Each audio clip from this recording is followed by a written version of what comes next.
Ang kwentong ito ay hango sa totoong buhay. Karanasan ito ni Manuel. Taong 1970. Gasan, Marinduque.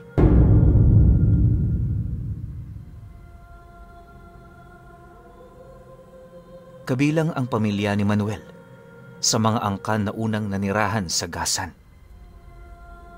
Ayon sa kanya, ilang henerasyon na ang nakakaraan magmula noong nanirahan sila sa isla. Taliwas sa pagkakaalam ng mga bagong usbong na pamilya sa lugar, may mga barangay doong hindi kayang pasukin ng mga pangkaraniwang tao. Lahat ito alam ng angkan nila, kabilang kung anong uri ng mga nilalang ang doon ay naninirahan. Ayon sa kanyang ama, malapit sa lugar ng Malbog, may isang baryong nakatago sa gubat. Lahat ng mga naninirahan doon, mga taong dilim na nagbabalat kayo sa wangis ng mga pangkaraniwang tao. Kilala silang masayahing mga nilalang at tumutulong sa mga naliligaw, pero kapag sumasapit ang gabi, doon na unti-unting nagbabago ang kanilang mga ugali. Sino man ang maiwan sa lugar na ito na abuti ng 10 oras, paniguradong hindi makakauwi. Sa may bandang Boak naman, may isang barangay din na natatago sa isang bundok. Ang palatandaan na malapit ka na sa lugar na yon ay yung daraanan mong 2 tipak ng malalaking bato. Paulit-ulit ding inilalahad ng kanyang ama sa kanila na sa kabuuang isla, bilang lamang ang mga katulad nilang ordinaryong nilalang. Magmula noong narinig ni Manuel ang tungkol sa bagay na yon, sa lahat ng oras at pagkakataon, naging maingat siya sa mga kilos niya tuwing nasa bundok sila.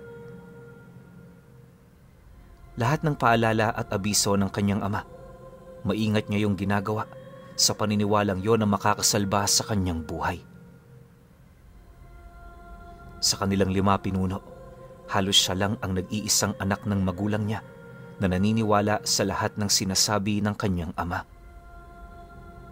Yung mga kapatid niya kasing nakatatanda sa kanya, tinatawanan lamang ang ganoong uri ng istorya. Naiintindihan naman niya ito. Gawa ng bukod sa may kanya-kanya na yung pamilya, wala pa yung nararanasang bagay na hindi maipaliwanag. Sa panig naman ni Manuel, kaya siya naniniwala sa mga ganoong uri ng nilalang ay dahil sa minsan na siyang nakakita ng isa sa mga ito. San Telmo lang yon, pero para sa kanya, isa na yung napakatibay na patunay para maniwala siya. Alam niya ring marami ang katotohanang nakatago sa likod ng kwento ng kanyang ama. Dahil sa hilig niyang makinig ng mga istorya nito, hindi nagtagal silang mag-ama na ang naging malapit sa isa't isa. Ika nga ng iba, paborito siya. Hindi naman naiinggit noon ang kanyang mga kapatid. Gawa ng sa kanilang lahat, siya na lamang ang nasa poder ng mga magulang nila. Sila kasi may kanya-kanyang buhay na, habang itong si Manuel naman, hinahanap pa ang kanyang tadhana. Sa mga panahong ito, nasa edad 18 anyos na siya. Ang pinagkakaabalahan nila noon sa kanilang lugar, kung hindi pagsasaka, pangingisda. Minsan kapag wala silang pasok, sumasama siya sa kanyang mga nakatatandang kapatid sa laot. Kapag wala namang bakante sa bangka nito, mas pinipili niyang ubusin ang araw niya sa piling ng kanyang mga magulang. Kung hindi niyo kasi naitatanong pinuno, walang permanenteng trabaho yung kanyang ama. Basta kung ano ang maisip nitong gawin para pagkakitaan ng pera, yon ang ginagawa nila. Wala man yung kasiguraduhan, pero ang mas importante, nagagawa nilang makaraos sa pang-araw-araw. Naniniwala sila Manuel Hindi batayan ang estado ng isang tao sa komunidad, sa halip ang importante ay sa kung ano ang kaya nitong maibigay at maisakripisyo para sa pamilyang pinaghihirapan niyang itayo. Maraming tao ang may magagandang buhay at may mga titulo sa kanilang mga pangalan, pero napakawalang kwentang padre de pamilya sa kanilang mga anak. Dahil sa ganoong pilosopiya sa buhay, ni katiting na pag-alala sa araw-araw, hindi nila nararamdaman. Ano man ang kainin nila, ipinagpapasalamat na lamang nila ito sa itaas. Ang mahalaga, wala sa kanilang pamilya ang nagkakaroon ng sakit. 2 linggo bago sumapit ang Semana Santa, itinoon nila Manuel ang kanilang atensyon sa pagsasaka sa bundok. Pangkaraniwang tao lang naman sila, kaya habang naghahanda yung mga antingero sa kanilang lugar, sila naman ay naghahanap buhay ng payapa. Habang ginagawa nila ito, hindi naman niya maiwasang mapatanong sa kanyang ama kung bakit hindi ito naging isang antingero. Kung pagbabasihan kasi ang kwento nito, di hamak na mas malalim ang kanyang kaalaman kumpara sa mga taong yon. Nang marinig naman ito ang kanyang sinabi, tumawa lang naman yon habang sumasagot sa kanya ng, "Hindi ko naman yan trabaho, anak. Alam mo, mas mabuti pang maging karaniwan lang kaysa pumasok sa mga ganyan. Magulo ang ganyang trabaho, anak. Hindi mo na naising mapabilang dyan." Ikaw talaga oh, kung ano-ano na lang ang iniisip mo sa akin. Matapos naman itong makapagwika, agad naman yung lumayo sa kanya para bungkalin ang iilan pang parte ng paana ng burol na hindi pa nasisira.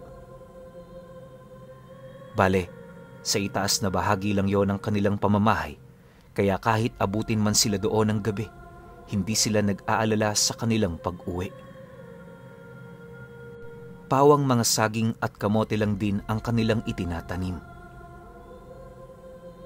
Sa oras na mailagay na nila ang mga binhi nito sa ilalim ng lupa, hahayaan na nila yung tumubo at mamunga. Kinagabihan, matapos ang kanilang trabaho, masaya naman silang nanatili sa labas ng bahay nila habang pinag-uusapan ang kalagayan ng mga nakatatandang kapatid niya. Binibiro na nga siya noon ng kanyang ama na mag-asawa na, pero hindi yun pinapakinggan ni Manuel. Ayon sa kanya, marami pa siyang bagay na gustong gawin, kaya hindi siya gagawa ng mga pasya na maaaring magiging hadlang sa kanya. Nang marinig naman yon ang kanyang ama, ngumiti lang naman ito habang sumasagot sa kanya ng, "At ano naman ang mga pangarap mong yan, anak? Mukhang napakatayog niya na. Pinaghahandaan mo talaga eh." Pagkarinig niya sa sinabi ng kanyang ama, dahan-dahan naman niyang ibinaba ang hawak niyang kape. Sabay sagot dito ng, "Wala naman ako ibang pangarap, tay. Kundi marating yung mga lugar na tinutukoy ninyo. Gusto ko kasing ako mismo ang makakita nito eh." Dahil sa kanyang sinabi, bahagya namang natigilan ang kanyang ama na para bang hindi yun makapaniwala sa mga katagang narinig nito. Halos ilang minuto din yung nanahimik hanggang sa dumating ang puntong napangiti na lamang yun sa kanya. Sabay wika ng, "Ganun ba?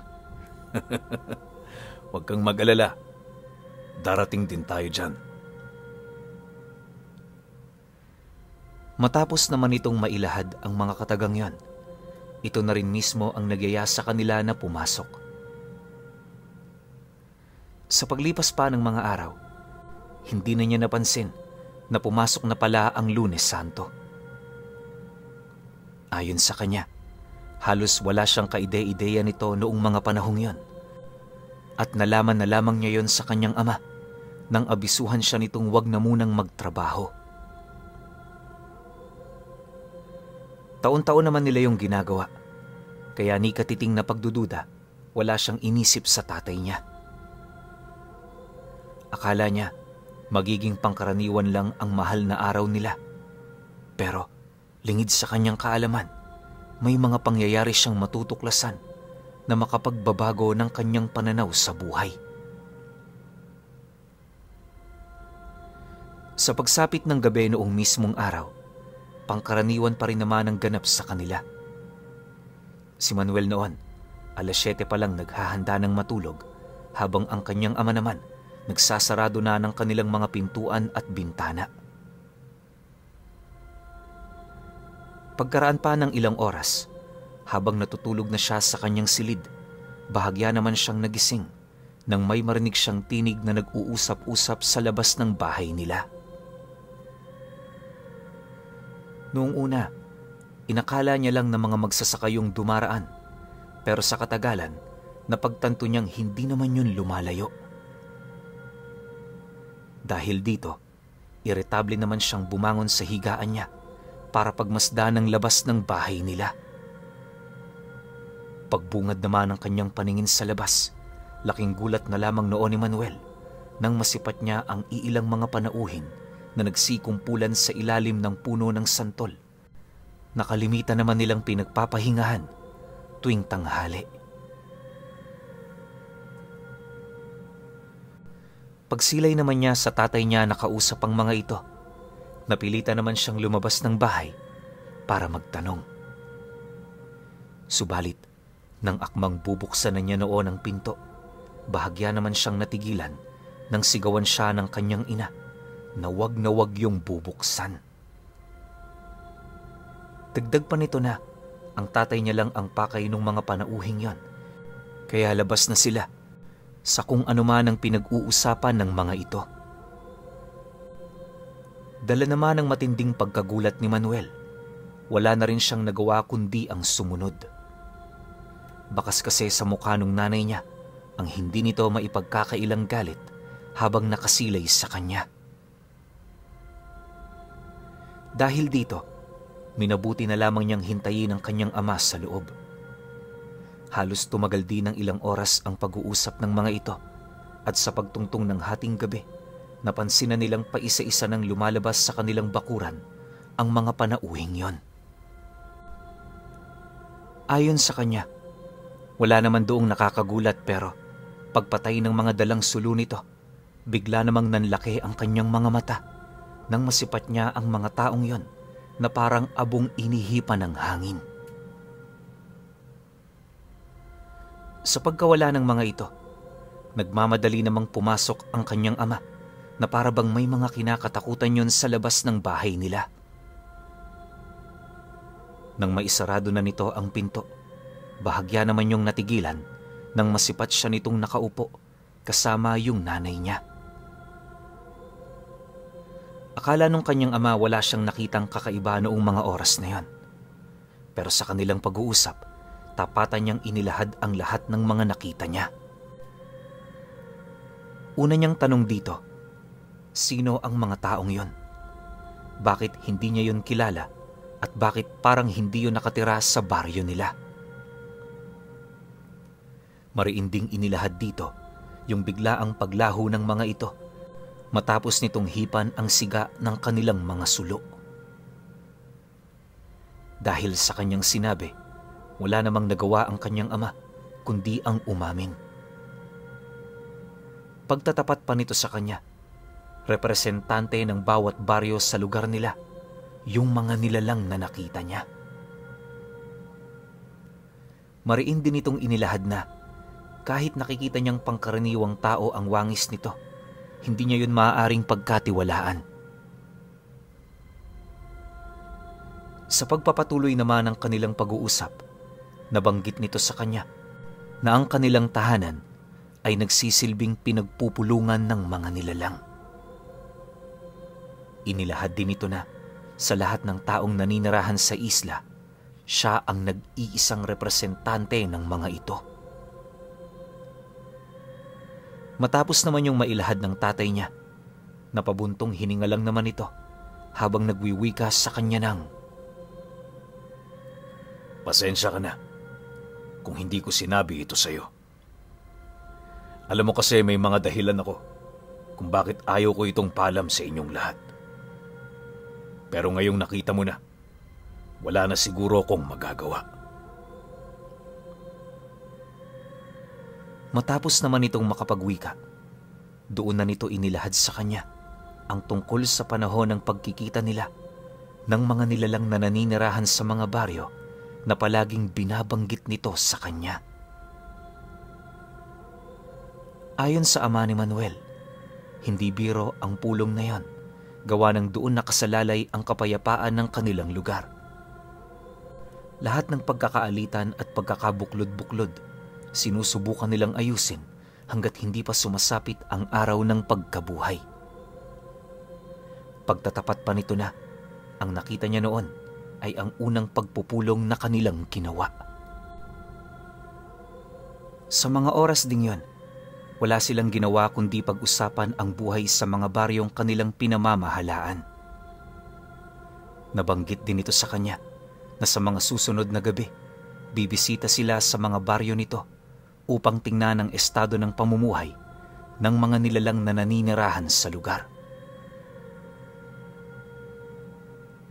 Para maunawaan naman ni Manuel ang naging trabaho ng kanyang ama, sinimulan nito ang istorya sa kauna-unahang ninuno nila na nagtataglay ng ganoong responsibilidad. Ayon sa kanyang ama, likas na sa kanilang pamilya ang mapahanay sa angka ng mga albularyo. Yung ninuno nilang nakipagsundo sa 10 angkan, isa sa pinakamahusay na manggagamot sa kabuuan ng isla. Dagdag pa nito na, noong mga panahong yon, masyado pang talamak ang labanan sa iba't ibang mga lahi. Maraming tao noon ang nawawala na hindi na nakikita pa. Ang mas ikinagalit pa noon ng ninuno nila ay yung pagpatay ng mga ito sa kanilang mga kapatid sa larangan.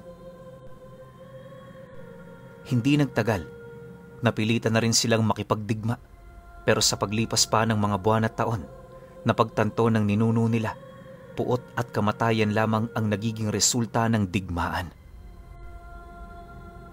Dahil sa ganoong kaganapan, nagdesisyon itong puntahan ng mga baryong pugad ng mga nilalang. Nakipagdialogo sila sa mga ito na hindi kalaunay humantong din sa isang kasunduan. Ititigil ng mga ito ang pananakop sa mga baryo kung mangangako ang pangkat ng kanilang ninuno na ititigil na ang pag-atake sa mga ito. Iisang bagay lang kasi ang pakay doon ng mga nilalang na yan, at yun ay walang iba kundi ang dumakip ng mga aswang at mga alipin nila.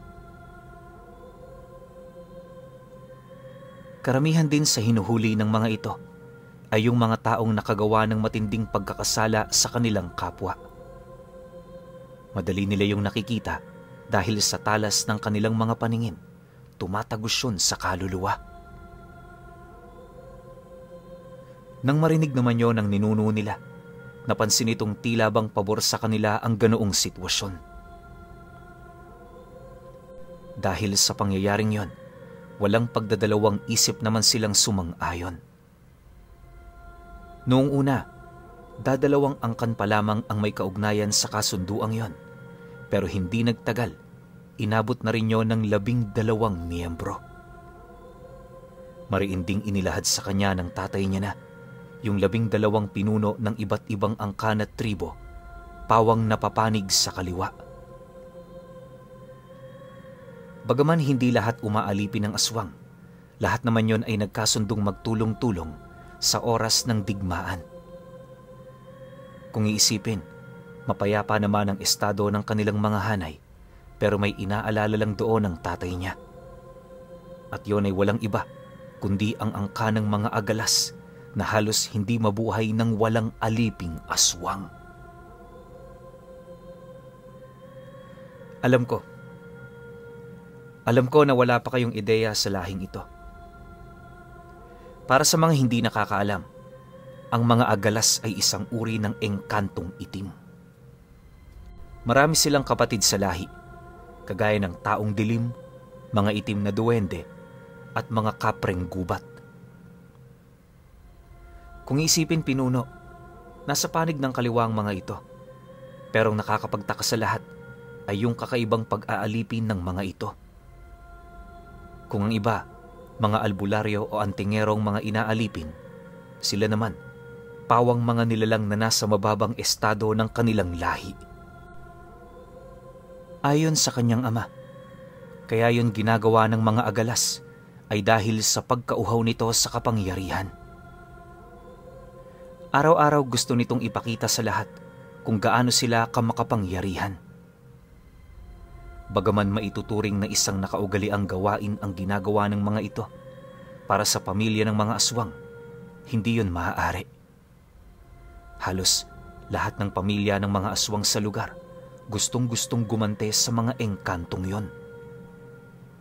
Ang problema, wala silang kapasidad na matalo ang mga ito sa kahit na anong uri ng pakikipaglaban. Matapos naman itong mailahad ang mga bagay-bagay, kahit papaano naunawaan na ni Manuel ang kasalukuyang sitwasyon ng lugar nila. Bilang patunay ng kanyang ama, nangako itong sa mga susunod na gabi, isasama siya nito sa gagawin nilang pagbisita.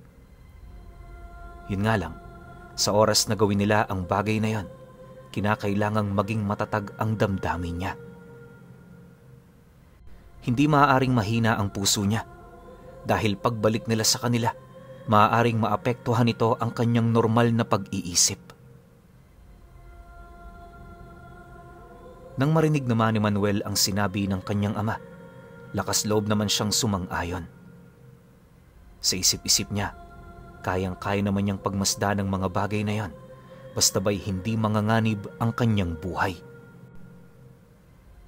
Pagkaraan pa ng ilang minuto, nang magkasundo na sila sa kanilang mga gagawin, agad naman siya nitong niyaya na magpahinga. Alam mo anak, napakaswerte mo. Sa inyong 5, ikaw lang ang nabigyan ng pagkakataong makita ito.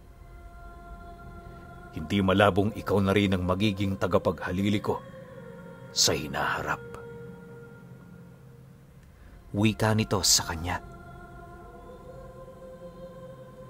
Sa pagsapit naman ng sumunod na araw, ganun pa rin naman ang ganap sa kanilang bahay. Matapos nilang magkape, manonood sila ng mga antingerong dumaraan sa kanilang lugar. Lahat yon pawang namamanata sa bundok at mga kagubatan, pero ayon sa kanyang ama, wala itong biyayang makukuha na nagmumula sa kalikasan. Bukod kasi sa napakadalang ng mga mabubuting engkantado sa kanilang lugar, karamihan din sa mga ito nakatira sa pinakapuso ng gubat. Hindi yun madaling puntahan, lalo pat kinakailangan muna nilang daanan ang mga pugad ng masasamang nilalang.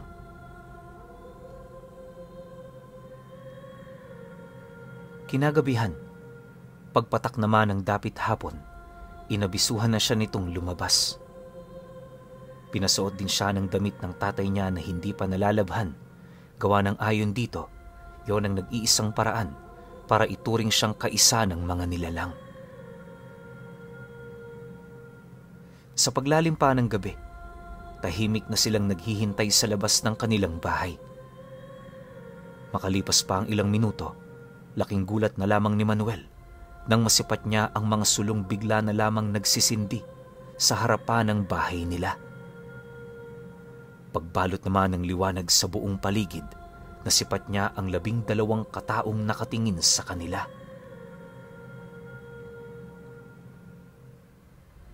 Maya-maya pa, mabilis din yung pumasok sa loob ng bahay nila hanggang sa ilang dipa na lamang ang kanilang layo sa mga ito. Dahil sa pangyayaring yon, paisa-isa namang pinagmasdan ni Manuel ang mga nilalang. Noong una, yung paningin niya sa mga ito parang pangkaraniwang tao lang naman. Pero sa katagalan, bumungad sa kanya yung mga totoo nitong wangis na animoy bahagyang nagpapakita sa ilalim ng mga balat kayo nila. Sa pagpapatuloy naman ng pakikipag-usap doon ng kanyang ama, halos wala naman siyang naintindihan. Gawa ng Yung dialektong ginagamit nito, napakalayo sa dialektong alam niya. Isang oras pa ang lumipas, agad namang nagyaya ang mga nilalang na yon na magsasagawa na sila ng pagbisita.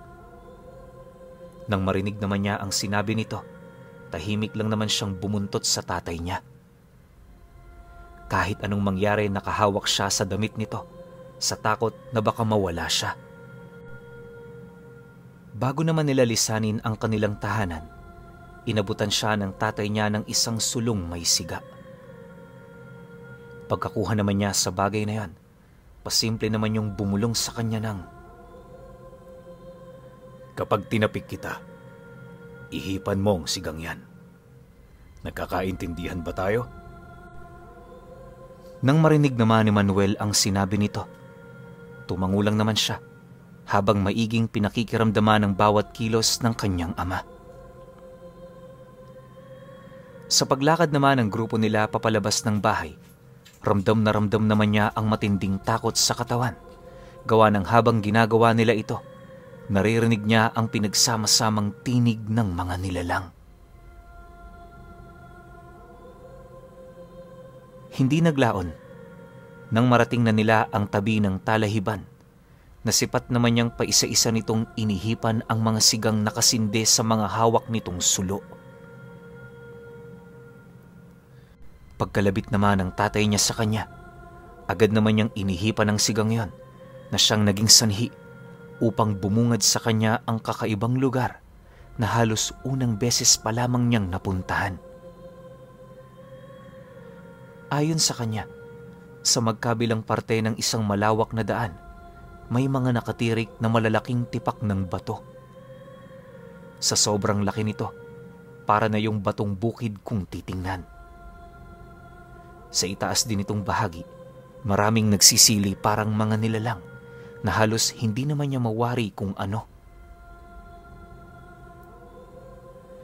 Makalipas pa ang ilang minuto nilang pagmamasid, nagsimula na nga silang maglakad hanggang sa narating na nga nila ang pugad ng mga agalas.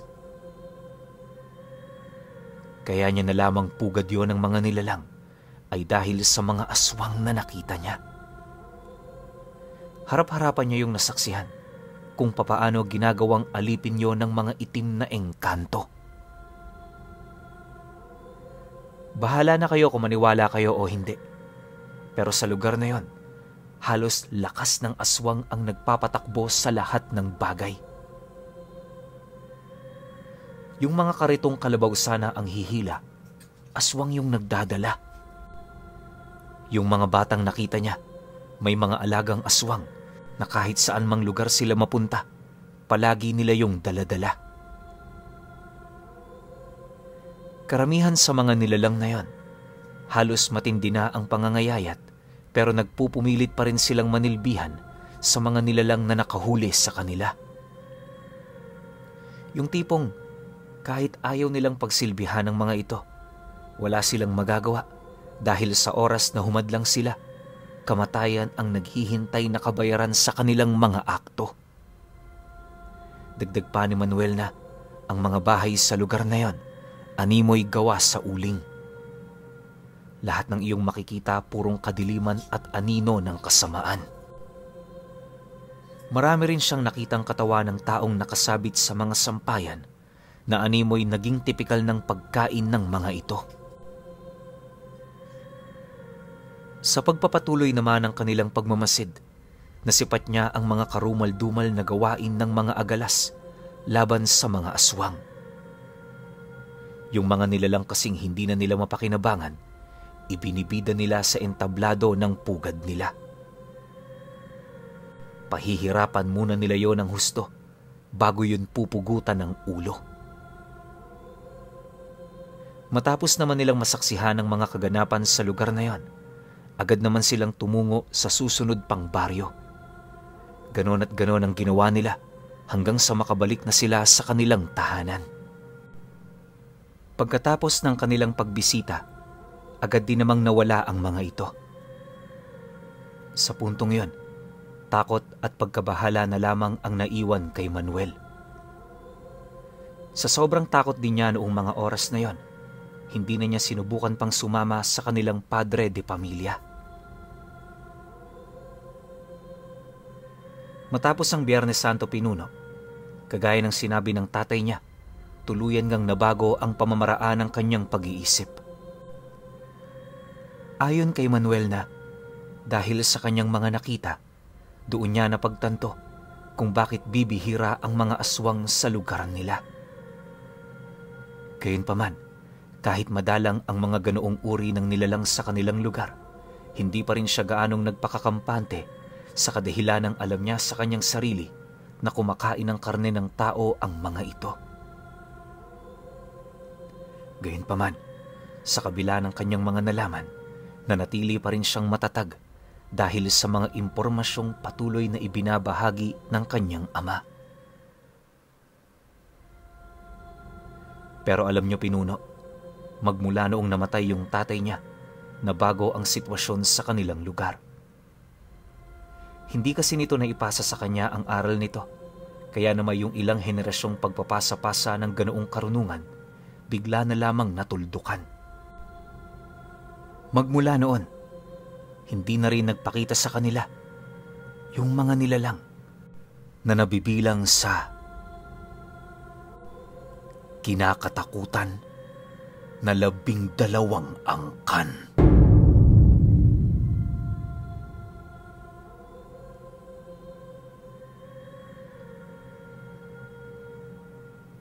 Okay.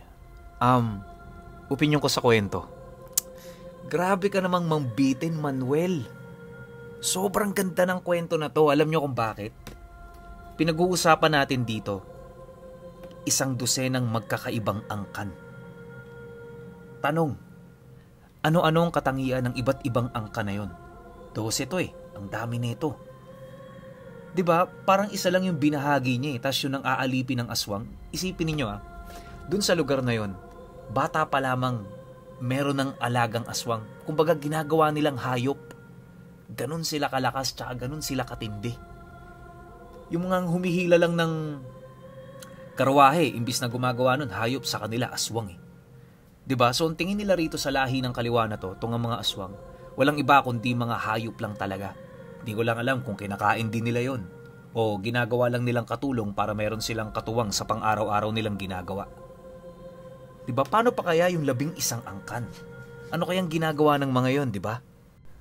So ako, para sa side ko, sobrang bitin na bitin ako rito. Well, gandang-ganda naman ako sa kwento, sobrang nagagandahan ako. Kaso lang, ang dami kong tanong anong kakayahan ng 11? Baka naman, Noel, meron ka pang dugtong dyan kasi ako gusto ko malaman eh.